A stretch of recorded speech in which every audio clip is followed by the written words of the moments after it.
بسم اللہ الرحمن الرحیم. السلام علیکم. سید ناظم حسین شاہ کا جو پاکستان پیپلز پارٹی کے لیے خدمت ہے، جو جمہوریت کے لیے خدمت ہے، جو غریب عوام کے لیے خدمت ہے، جو ملتان کے عوام کے لیے خدمت ہے، وہ تاریخ میں لکھا جائے گا. وہ ہمارا پارٹی کے لیے بہت بڑا اثاثہ رہا. قائد عوام کے ساتھ جدوجہد کا آغاز کیا تو شہید محترمہ بینظیر بھٹو کے ساتھ بھی وفا رہا. شہید محترمہ بینظیر بھٹو کے گزرنے کے بعد صدر زرداری مرد غر کے ساتھ اپنا وفاداری نبھایا. جب ہم یہاں 2017 میں ملتان کا جلسہ کے لیے آئے تھے تو ہمیں بھی ہوسٹ کیا تھا. اس کے جانے کے بعد نہ صرف ملتان کی سیاست میں، پورا پنجاب کی سیاست میں اور پاکستان پیپلز پارٹی کے سیاست میں ایک بہت ہی بڑا بحران پیدا ہوا ہے.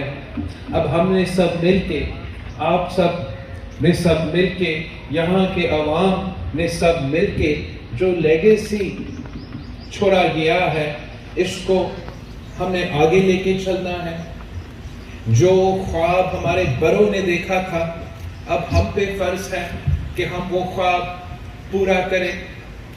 پاکستان پیپلز پارٹی کی بنیاد قائد عوام نے اس ملک کی غریب عوام کی خدمت کرنے کے لیے رکھا تھا. قائد عوام نے روٹی کپڑا مکان دینے کا وعدہ کیا تھا، اور جو موجودہ حکمران ہے، جو تبدیلی سرکار ہے، جو سلیکٹڈ وزیر اعظم ہے، وہ روٹی کپڑا اور مکان غریب عوام سے چھین رہا ہے.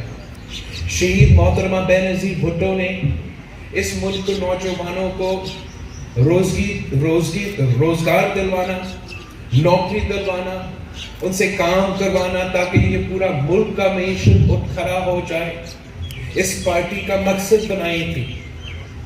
جو لوگ شہید محترمہ بینظیر بھٹو نے اپنے دور الحکومت میں شہید بی بی نے روزگار دلوایا تھا، تو پہلے میاں صاحب نے اپنے دور میں ان کو بے روزگار کر دیا تھا، تو گیلانی صاحب نے پاکستان پیپلز پارٹی کے دور میں پارلیمان کے تھرو ہم نے ان کو واپس جب روزگار دلوایا، تو اب جا کے یہ پاکستان پیپلز پارٹی کے دور میں پارلیمان کے تھرو ہم نے ان کو واپس جب روزگار دلوایا، تو اب جا کے یہ سلیکٹڈ حکومت نے ان 20,000 خاندانوں کو بے روزگار کروایا ہے.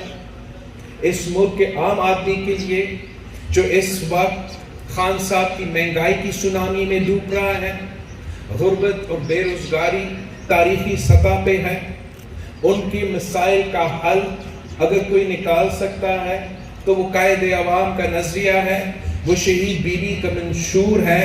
ہم سب نے مل کے کام کرنا ہے، محنت کرنا ہے، ہر کسی کے پاس پہنچانا ہے اور ان کو یہ سمجھانا ہے کہ ہم نے پاکستان کو بچانا ہے تو پاکستان پیپلز پارٹی کے ساتھ دینا ہے. میں امید رکھتا ہوں کہ یہاں کے نوجوان اور یہاں کے کارکن جو اس گھر نے ایک تاریخ اب رقم کیا ہے، وہ مشن کو آگے لے کے چلیں گے. انشاءاللہ تعالی ہم شانہ بشانہ کھڑے رہیں گے. ہم ایک دوسرے کے دکھ درد میں بھی شریک ہوں گے، خوشی میں بھی ساتھ دیں گے. انشاءاللہ تعالی آنے والے وقت آپ کا ہے. حکومت انشاءاللہ والا عوامی نمائندوں کا بنے گا، عوامی راج ہوگا تو پیپلز پارٹی کا راج ہوگا. میں ایک بار پھر آپ سب کا بہت بہت شکر گزار ہوں. جیے بھٹو.